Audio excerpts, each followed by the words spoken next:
Good afternoon. I'm Nadine Parry, and thank you for watching my LinkedIn Live, or thank you for watching it on the replay. I know that we've got a number of attendees today. So for those who don't know me, I'm an executive and leadership coach. I'm a workplace mediator, and I am an international education specialist. My field is around change management, and I work with leaders when they are driving change to actually have courageous conversations. And those conversations happen around conflict management with their colleagues, with the board, happen around restructuring, redeployment, mergers or acquisitions. There are quite a lot of situations in which they are having those conversations. I want to say something about the word courageous conversation, because actually I call them courageous conversation, but many of my clients, when they come to me first, they tend to call them difficult conversation, and it's just a matter of perception. But there are different words for difficult conversations. We use honest conversations, sometimes we use tough conversations.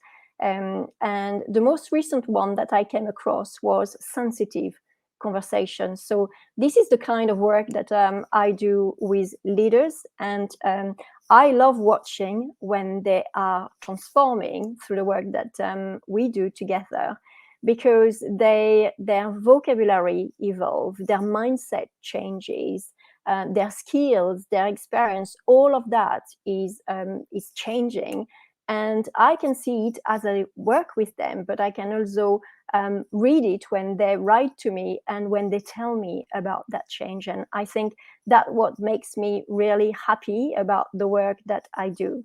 So that's me as my introduction. And today I am on my own on LinkedIn Live. And for those of you who are listening to me and watching me every week, you will realize that actually this is not the same surrounding as usual. And this is because I'm in the Middle East currently, and I am sitting in a hotel room where actually the lighting is not great. So I just hope that you're going to be able to see me without those two white lights in my eyes. So I apologize for that, but the light isn't great. So today I'm on my own, as I said, because I think it's great to have a variety of the way that I do my LinkedIn Live. And in as much as I've had guests this month, I think it's nice to step back and to take stock of what I've learned from those LinkedIn Live. In the past, I've done 100 podcasts, and I'm not saying that because I want to be arrogant. I am just sharing that with you, and you can find them on my website, nadineparry.com. And it has made me realize that actually it's great to have conversations with people and to then step back and to assess what we are learning from those conversations. And this month in January, I had two great guests. So the first one is Matthew Dasper Hugh. And Matthew, I met him at some Raslings event. I think it was about 3 years ago now. And we've kept in touch. And he's been my guest on my podcast. And he was my guest, it was like 3 weeks ago. And he's an amazing person. So you can check him up on LinkedIn. And Matthew, if you are listening, then hi. And I've also spoken with Charles Crosby. So Charles is in America, and what Matthew and Charles have in common is that they are both passionate about negotiation. They're very different profile, very different background, very different experience, and yet what connects them together is their passion for negotiation. So I had a conversation with them both this month, and I just wanted to, I guess, share with you the lesson learned, also share with you the takeaways and what I would like to invite you to reflect on. So the first takeaway for me is about emotions. Because when we are having a difficult, honest, tough, sensitive conversation, when we are trying to negotiate with people, emotions are always running high. And I think what is important is to learn to manage our emotions. So, for example, it's quite interesting that I'm doing a LinkedIn Live and I've shared with you that I'm not in my normal surroundings, I'm somewhere else. And that makes me feel a little bit nervous because I don't know if the light is great, and my background is not something that I'm used to, and all of that may be unsettling me a little bit. But this is just to show you that actually, we have to learn to manage our emotion. And for me, managing emotion is a little bit like showing you the behind the scene. But it's not something that you see. It's, for example, something that I'm aware of in terms of when I manage my own emotions. So I'm aware of what's behind the scene. And it's all about the importance of that self-management. So how do we do that? And I want to share with you some tips that I've thought about following my discussion with Matthew and Charles, because I believe very strongly that you can better manage your emotion if you are following a process. And this process needs to be adapted for every one of us, but it's a process that can help. So the first thing to think about is before you go into conversation. Okay, so I'm not going to say that it's difficult, because if I say that it's difficult, I'm already making the assumption that the conversation is difficult, and I'm sending the wrong message in my brain. So I'm just going to say, before you enter into a conversation, you need to think about how you can boost yourself, right? And how you can be positive about entering that conversation that you feel is a little bit daunting. So for me, it's a little bit the same as when I go to Waitrose, for example, and when I look at their booster, the booster drink that you can buy. So I think one of them is with ginger, and it's great for your immune system. So I'm going to say to you, think about, before you enter the conversation, think about that booster and how you are feeling about that booster. So I'm entering that conversation today feeling really happy that I am sharing my takeaways with you on LinkedIn Live, feeling very confident about it, because I have a lot to say and I'm excited and I am happy and feeling all of that. So that's the first impact of that little booster. So I really prime myself with success. And how do I do that? Well, I think about past experience, and I think about what has driven me to be in the situation where I am today. So I'm on LinkedIn, and I've entered that conversation with you. I don't know where you are, because all I can see is that green light in front of me. But I know that I've done 100 podcasts, over 10,000 downloads. So I must have done something right. People have given me a lot of feedback, a lot of positive feedback. So it makes me feel good. It makes me feel confident that I can be on LinkedIn Live and I can talk to you.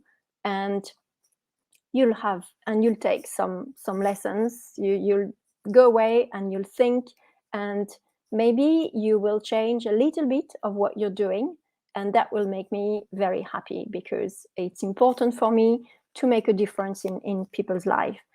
The other thing that I've done for that LinkedIn Live to prepare me for that, to prepare myself for that conversation, is that I've taken the reign of the process, because since Monday, I have been kind of advertising on LinkedIn my LinkedIn Live, and you will have seen that every day I talked about this particular LinkedIn Live. So I've invited you to come along. And I've given you the location. It's LinkedIn Live. So I've taken the initiative to start that conversation. And that always puts you in position of confidence. And I think that's really important. And I've set the bar high, I've got very high expectations. So this is how I've entered the conversation today. So my booster, my confidence level, and I hope that you can learn a little something from that. Now, the second takeaway from the conversation I had with Matthew and Charles is about active listening. And Matthew, if you are listening to me, you're not going to be surprised with what I'm going to say.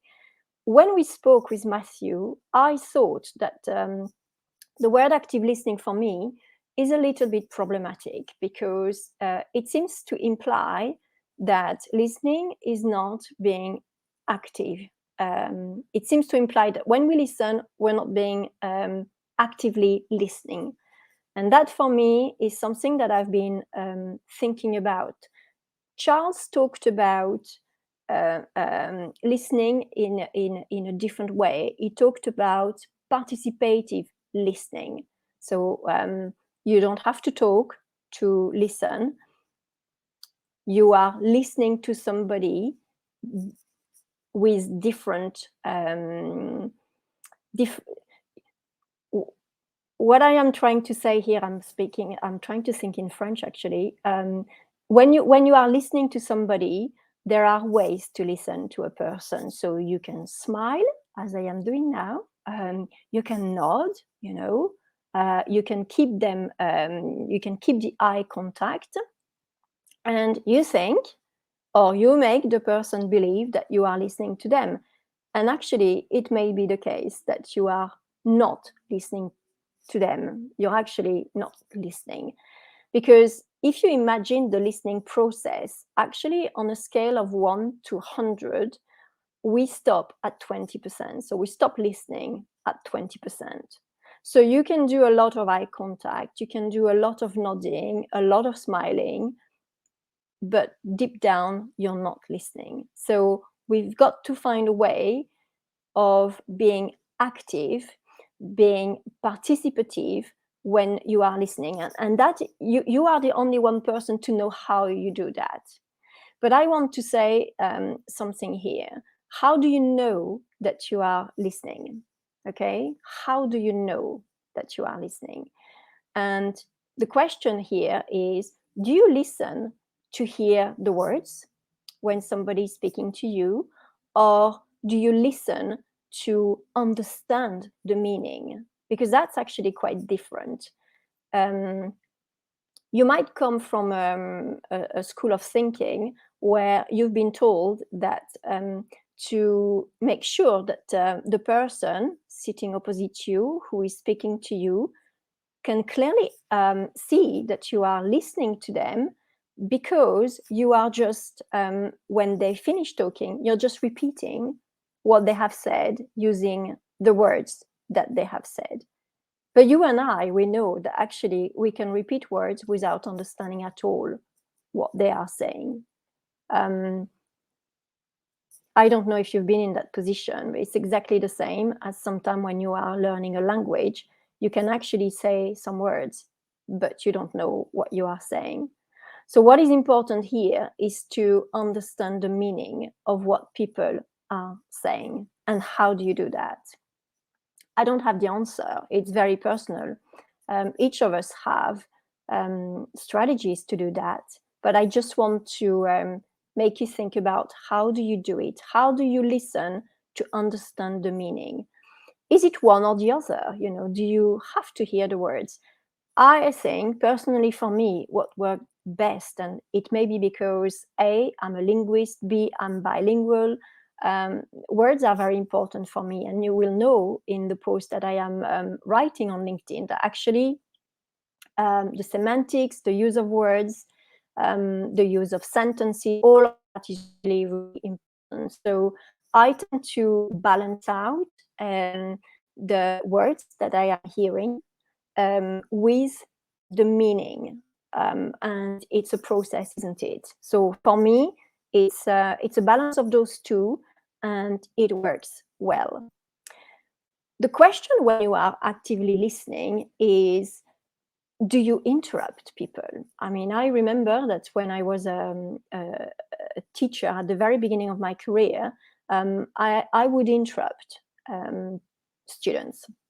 I would not let them finish their sentence. And I discovered that when I was actually filming myself, because I wanted to improve as a teacher. And I realized that I was doing that. And I think if you are self-aware of what you do, then you can change it. You don't have to film yourself. It could be somebody giving you feedback, but just be attentive as to how you are listening. Do you let people finish their sentence? Do you leave a silence between the moment when they finish talking to the moment when you are starting talking?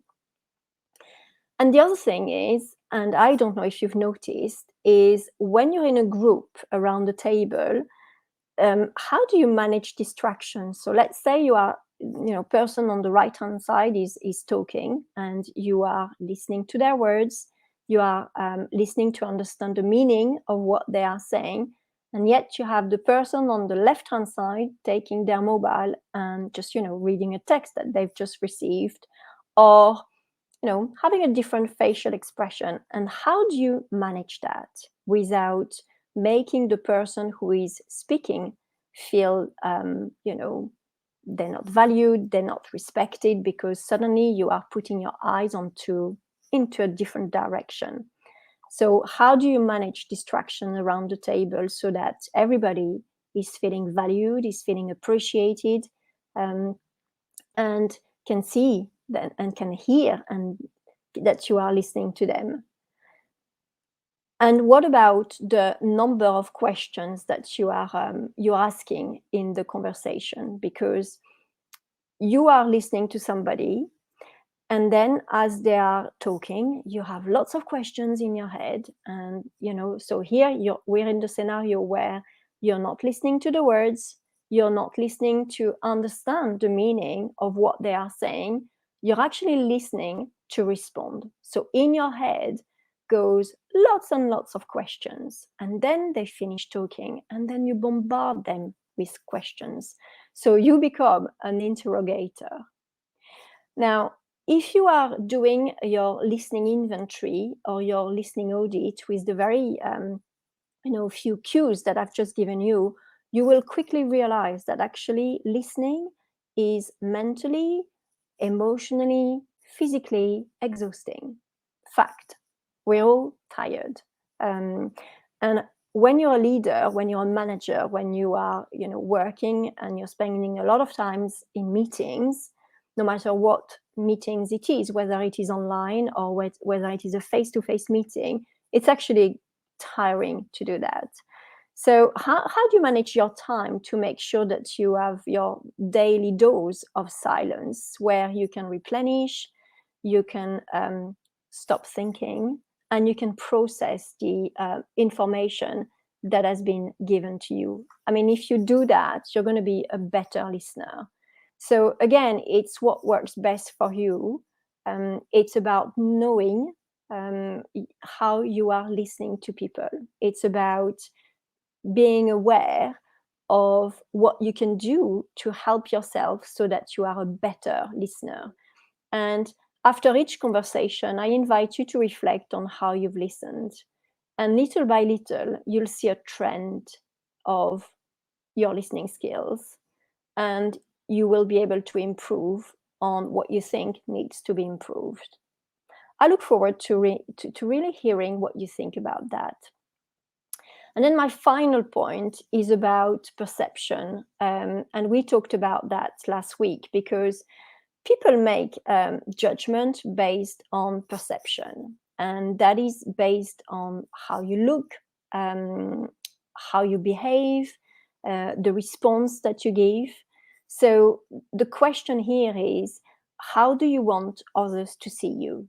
And I'm not trying to say that you shouldn't be authentic. By all means, you should be authentic. You should be who you are. I mean, there is no point putting on an act if it's not you.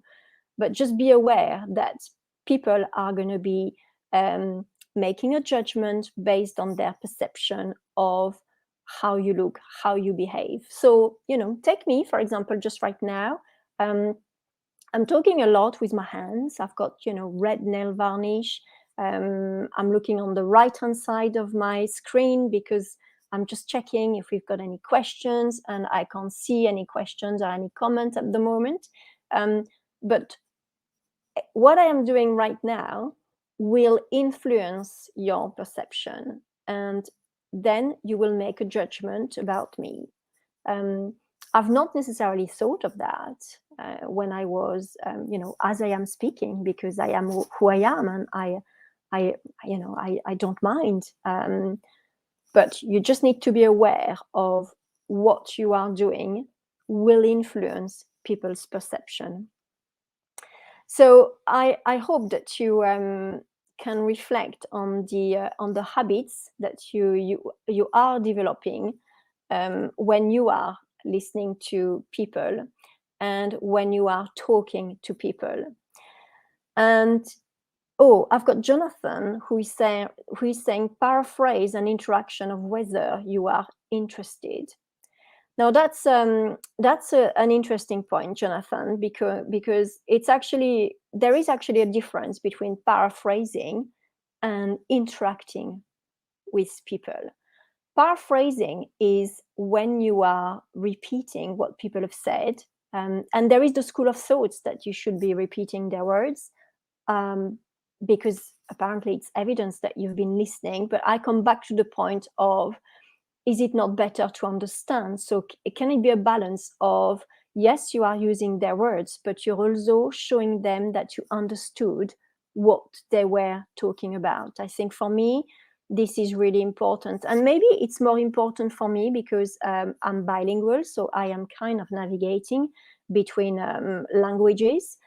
And therefore, it's all about the meaning and the meaning of the word. So thank you very much, Jonathan, for that. And coming back to perception, I just want to say that perception is massively influenced as well by the assumptions that we can be making, the bias that we may be having. And when you're in a conversation, it's really important not to make any assumptions. And I think that was one of the takeaways when I was talking to Charles. Don't make any assumptions on people because you don't know what's behind the scene. It's a bit like now, you just can see that I'm sitting on a chair, but you can't see the environment around me. So it's really important to try to remain focused, to actively listen to people, and to make sure that you know yourself, to ensure that you are listening to the people fully. And that may mean that between listening to, between different meetings, for example, it may mean that you give yourself 10-15 minutes to just process the information that was given to you, to just make some notes, to just do some recordings. It's what works best for you. But this is really important when you are looking at conversations that are perhaps going to be challenging, and where you really need to make sure that you are using your energy to keep focusing on what is being said. So I hope that you have found my takeaways and my reflection helpful, and I hope that you can apply some of the tips that I've given you today. I look forward to receiving your comments and your thoughts. I just want to give you a preview of my guest next week. I've got two guests from America. So Dan Oblinger and Alan Tang are both going to be my guests, and we are going to be talking about myth in negotiations. We will be spending about an hour discussing the topic. So if you have any questions, you can send them to me, and I will make sure that we ask those questions. Oh, Charles is saying, happy birthday, Nadine. Actually, my birthday is tomorrow, Charles. But thank you very much for listening. And I hope that I've managed to represent what we've discussed, Charlie, in our conversations last week. I hope that I have taken the takeaways that can help people and conversations. So on those notes, I wish you a very happy evening. For me, it's evening. For you, perhaps it's afternoon. For some of you, it may be morning. And I look forward to seeing you next week. If you have any questions, you can email me at npari@nadineparry.com. You can go and visit my website, nadineparry.com, or you can direct message me on LinkedIn. I will see you next week. And until then, it's goodbye from me from Dubai. Thank you.